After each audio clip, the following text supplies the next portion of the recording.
Shalom, puji nama Tuhan. Adalah sukacita yang besar bagi kami. Kita boleh kembali dalam ibadah okumene di PT Sago Prima Pratama. Meskipun dalam situasi, kondisi yang berbeda, kita dipisahkan oleh jarak, tetapi saya percaya meskipun jauh, tetapi tetap dekat di hati oleh karena ada Yesus di tengah-tengah hidup kita. Nah, sebelum kita diberkati oleh firman Tuhan, saya rindu Bapak Ibu Saudara kita berdoa. Mari kita berdoa.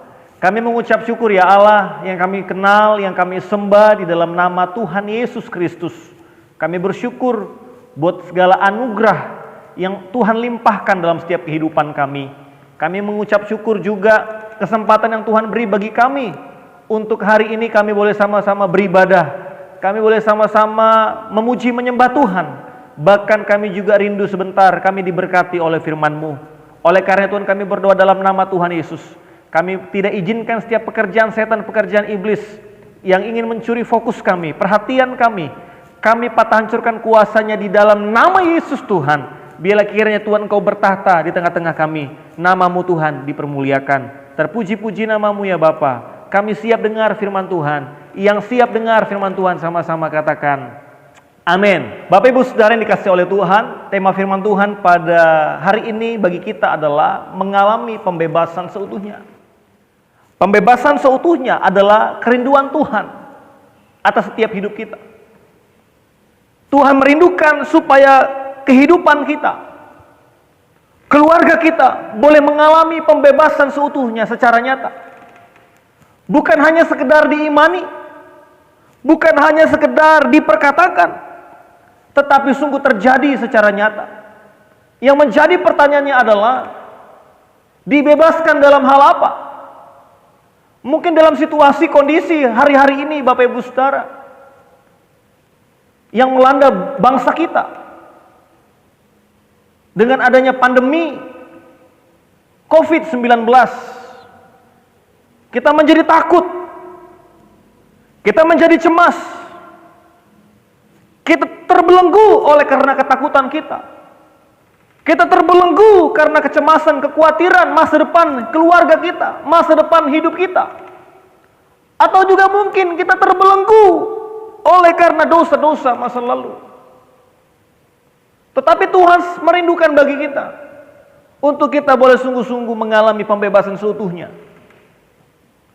Salah satu contoh kisah nyata dalam Alkitab yang secara nyata Tuhan nyatakan pembebasan seutuhnya, yaitu adalah bangsa Israel, Bapak Ibu Saudara.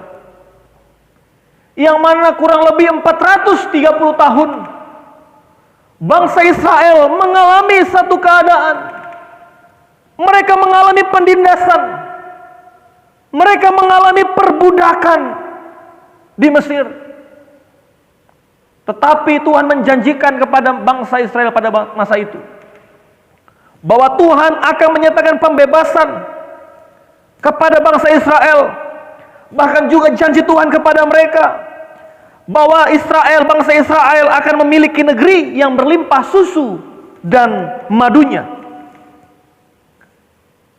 Saya pun yakin dan percaya Bapak Ibu Saudara, apa yang dialami oleh bangsa Israel, yang mereka terikat dan kemudian dibebaskan, hari ini Tuhan juga merindukan supaya setiap kita mengalami janji Tuhan, kita mengalami satu keberkatan dalam hidup kita. Kita dibebaskan daripada segala sesuatu yang membelenggu hidup kita. Nah, Bapak Ibu Saudara yang dikasihi oleh Tuhan, Firaun sangat tidak suka ketika masa itu bangsa Israel mengalami pembebasan. Firaun ini adalah gambaran daripada dunia ataupun juga pekerjaan setan, pekerjaan iblis yang akan menghancurkan kehidupan kita. Supaya setiap kita orang-orang yang sudah ditebus oleh darah Yesus, kita tidak mengalami satu keadaan yang bebas. Makanya ketika waktu bangsa Israel keluar dari tanah Mesir, ya, pasukan Mesir melalui perintah daripada Firaun untuk mengejar bangsa Israel. Supaya apa? Supaya mereka dibawa kembali ke tanah perbudakan. Tetapi gagal, Bapak Ibu Saudara. Demikian juga dengan hidup kita. Firaun berbicara, pekerjaan setan, pekerjaan iblis, yang dia tidak senang ketika kita mau datang kepada Tuhan, datang kembali kepada Tuhan. Dia tidak senang kita mengalami pembebasan seutuhnya dalam hidup kita. Sehingga dia berusaha, berupaya untuk menarik setiap hidup kita dengan tawaran-tawaran dunia yang jahat hari-hari ini. Dan tahukah Bapak Ibu Saudara, firman Tuhan juga dengan jelas menjelaskan bahwa peperangan kita bukan melawan darah dan daging. Peperangan kita bukan melawan pasangan kita, tetapi peperangan kita, Bapak Ibu Saudara, melawan setiap penghulu-penghulu, pekerjaan setan, pekerjaan iblis. Peperangan kita bukan melawan saudara kita, tetangga kita, bahkan mungkin juga pimpinan kita ataupun bawahan kita. Tetapi musuh kita yang sebenarnya, firman Tuhan mencatat bahwa musuh kita adalah penguasa-penguasa, pekerjaan setan, iblis, yang akan berusaha untuk membawa kita jauh daripada Tuhan. Nah, yang menjadi pertanyaannya Bapak Ibu Saudara adalah bagaimana supaya kita boleh mengalami pembebasan seutuhnya dalam hidup kita. Apa yang harus kita buat, yang kita lakukan untuk kita sungguh mengalami pembebasan seutuhnya dalam hidup ini? Mari sama-sama kita buka firman Tuhan di dalam Efesus pasal yang pertama, ayat yang ke-18 sampai ayat yang ke-23. Efesus pasal pertama ayat 18, mungkin sampai ayat di 21 saja dulu. Saudara, Bapak Ibu Saudara boleh buka Efesus pasal 1 ayat yang ke-18 sampai ayat yang ke-21. Saya berikan waktu bagi kita untuk mencari, membuka Alkitab, bahkan handphone kita, dan pastikan kita boleh fokus dalam mendengarkan firman Tuhan. Saya akan bacakan bagi kita Efesus pasal 1 ayat 18 sampai 21.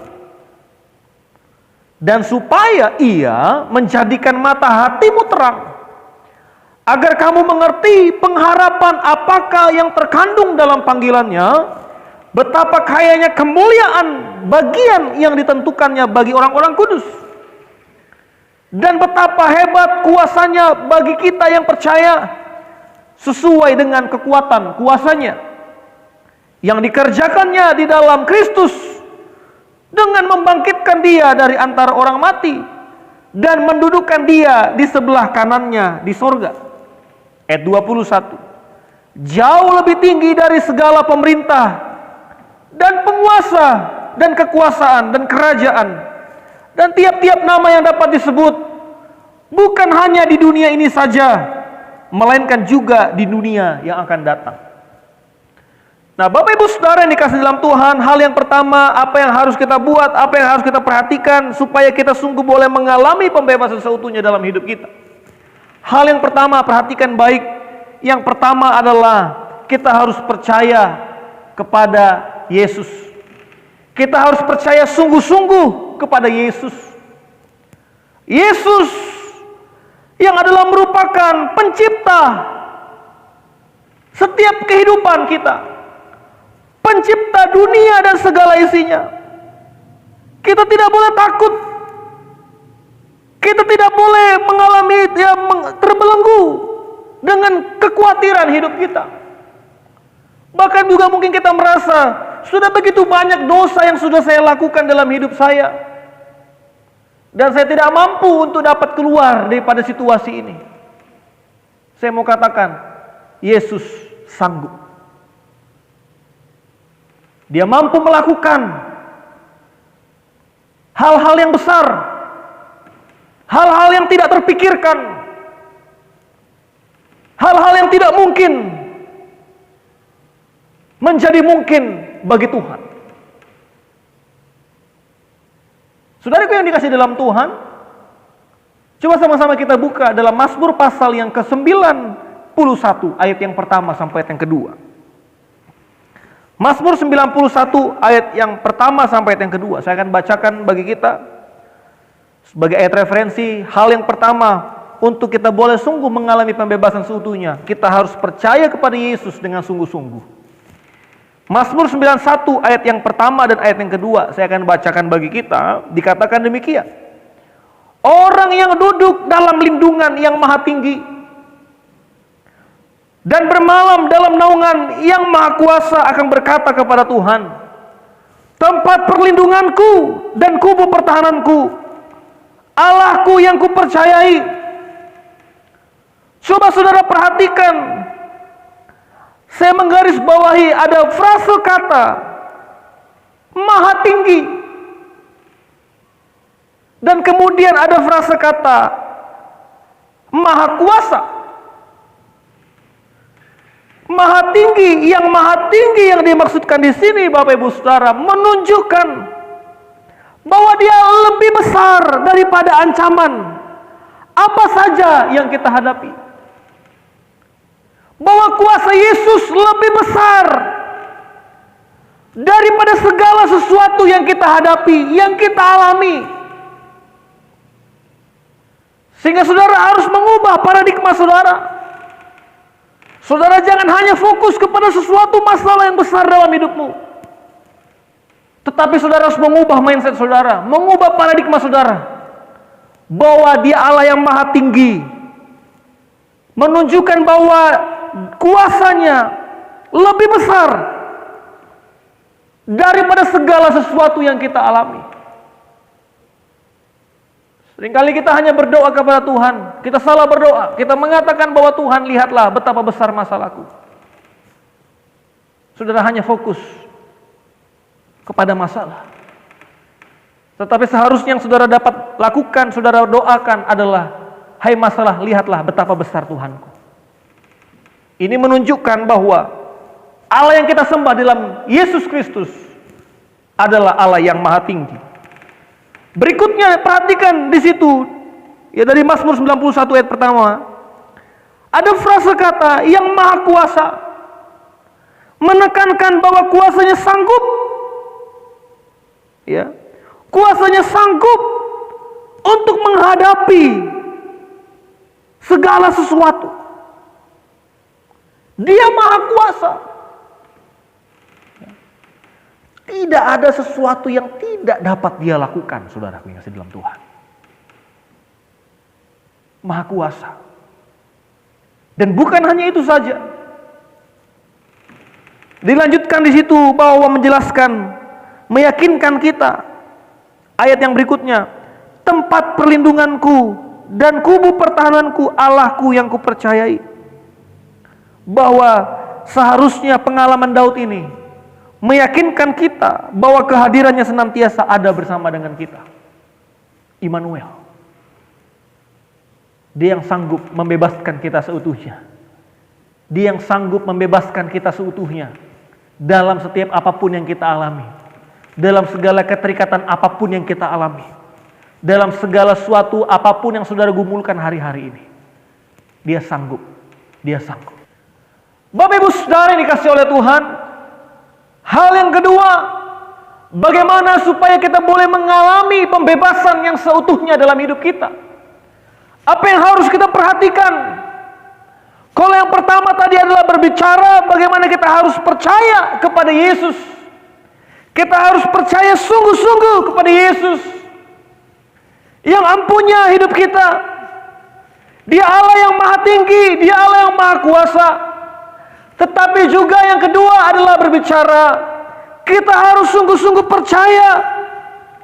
Kita sungguh-sungguh harus mengerti bahwa kita adalah anak-anak Allah oleh karena kasih karunia Tuhan. Coba sama-sama kita buka firman Tuhan di dalam kitab Yohanes pasal yang pertama, ayat yang ke-12. Yohanes pasal yang pertama, ayat yang ke-12. Dan kemudian kita akan hubungkan kepada nats kita di awal yang tadi dalam Efesus. Tapi sebelumnya kita akan lihat dulu di dalam Yohanes pasal yang pertama ayat yang ke-12. Firman Tuhan berkata demikian. Tetapi semua orang yang menerimanya diberinya kuasa supaya menjadi anak-anak Allah, yaitu mereka yang percaya dalam namanya. Ini hal yang luar biasa. Bahwa firman Tuhan mengatakan bahwa setiap orang, semua orang yang menerimanya, yang menerima Yesus, diberinya kuasa menjadi anak-anak Allah.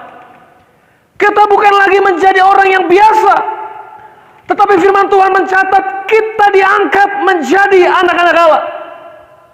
Apa yang Yesus lakukan akan mampu kita lakukan. Apa yang Yesus buat, kita juga mampu buat. Coba saudara perhatikan, kita kembali dalam nats kita. Kita lihat apa kata Efesus berkaitan dengan hal yang kedua. Bagaimana kita harus sungguh-sungguh percaya, kita sungguh-sungguh mengerti bahwa kita adalah anak-anak Allah. Kita diangkat menjadi anak-anak Allah.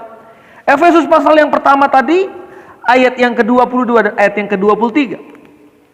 Perhatikan baik Bapak Ibu Saudara, dikatakan demikian, dan segala sesuatu, perhatikan baik, segala sesuatu telah diletakkan di bawah kaki Kristus, dan Dia, Yesus, telah diberikannya kepada jemaat, kepada kita, ya, sebagai kepala dari segala yang ada. Segala sesuatu diletakkannya di bawah kaki Kristus. Artinya tidak ada hal yang tersembunyi. Artinya tidak ada hal yang tidak mampu Dia lakukan. Sehingga apa yang Dia lakukan, Bapak Ibu Saudara, juga mampu kita lakukan. Sebab kita sudah dibawa Allah ataupun diangkat Allah menjadi anak-anak Allah. Saudara harus yakin apa yang Yesus lakukan, Bapak Ibu Saudara juga mampu lakukan. Kita harus mengerti bahwa posisi kita bukanlah orang yang menjadi biasa-biasa saja, tetapi kita diangkat menjadi anak Allah. Kita punya posisi yang spesial di mata Tuhan.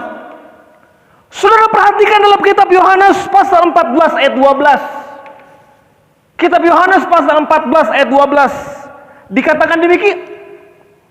Aku berkata kepadamu, sesungguhnya barang siapa percaya kepadaku. Coba saudara perhatikan di sana.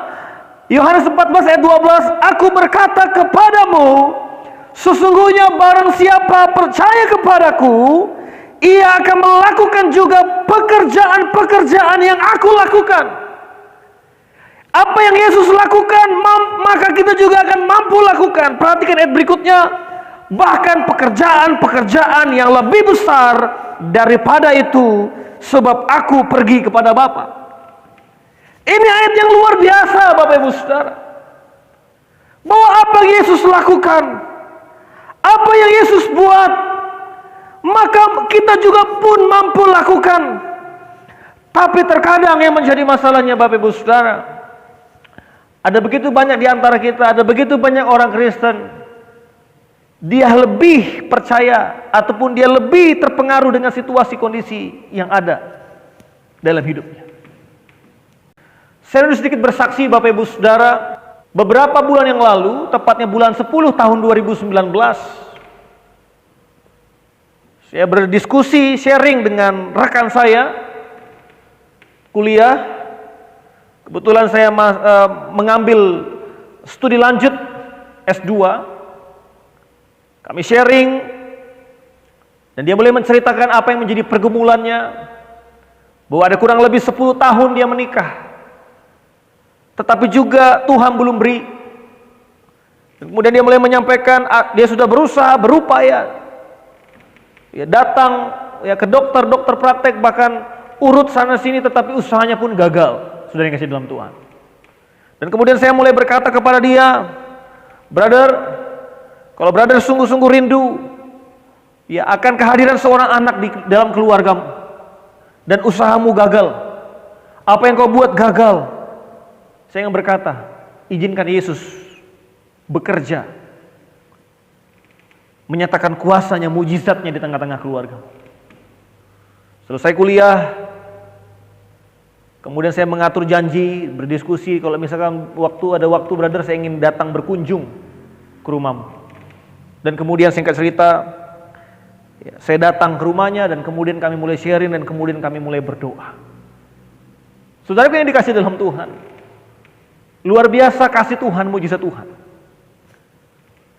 Di awal tahun 2020, dia mulai menghubungi saya dan kemudian dia mulai berkata, "Shalom brother, puji Tuhan, puji Tuhan, Tuhan ya, menjawab doa kita." Gimana brother? Berita apa itu? Ya. Jawaban doa apa itu? Saya katakan demikian. Kemudian dia mulai mengatakan, istri saya sudah hamil. Wah, luar biasa saudara. Dia mengatakan dia sudah tidak lagi datang ke dokter. Dia tidak lagi datang kemana-mana. Karena apa yang dia sudah buat usahanya gagal. Tetapi dia sungguh-sungguh berdoa. Dia sungguh-sungguh berdoa datang kepada Tuhan. Dan kemudian Tuhan sungguh-sungguh menyatakan mujizatnya. Sungguh-sungguh menyatakan kuasanya di tengah-tengah keluarga. Secara manusia nggak mungkin. Usaha manusia pun juga sudah gagal. Tetapi ketika kita sungguh-sungguh percaya bahwa segala sesuatu yang Yesus lakukan, Yesus mampu melakukan mujizat, Yesus mampu ya menyatakan ataupun mengadakan yang tidak ada menjadi ada, maka kita pun juga mampu. Kita diberikan otoritas. Makanya di ayat yang ke-22, segala sesuatu diletakkan di bawah kaki Kristus. Ini berbicara Bapak Ibu Saudara bahwa tidak ada hal yang lain yang menjadi penghalang, yang menjadi penghambat dalam segala sesuatu di bawah otoritas kuasa Allah. Apa yang Yesus lakukan, maka kita pun sebagai anak Allah juga mampu melakukan. Dan saudara harus mengalami sungguh secara pribadi dalam setiap kehidupan kita. Tapi masalahnya, adakah di antara kita yang hari-hari ini masih bingung ataupun belum mengerti siapakah diri kita ini sebenarnya? Saudara harus mengerti. Ketika saudara sudah percaya firman Tuhan dengan jelas tadi dalam kitab Yohanes, bahwa dikatakan semua orang yang menerimanya, yang menerima Yesus, diberinya kuasa. Semua orang, suku apa saja, jabatan apa saja, ya, tidak terkecuali apa yang Yesus lakukan. Saudara juga harus percaya, kita pun juga bisa lakukan. Amin saudara.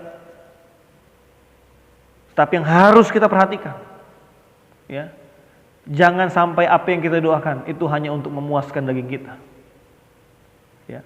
Saudara bisa perhatikan di sana, di dalam kitab Yakobus, bahwa ada doa-doa yang tidak dijawab. Mengapa? Karena hanya untuk memuaskan hawa nafsunya. Demikianlah firman Tuhan pada saat hari ini. Ada dua hal yang menjadi perhatian bagi kita untuk kita boleh mengalami pembebasan seutuhnya dalam hidup kita. Yang pertama adalah bagaimana supaya kita sungguh-sungguh percaya kepada Tuhan Yesus yang empunya hidup kita. Dia adalah Allah yang maha tinggi. Dia adalah Allah yang maha kuasa. Dia yang mampu lakukan kuasanya bagi kita. Hal yang kedua, bagaimana supaya kita harus boleh mengalami pembebasan seutuhnya.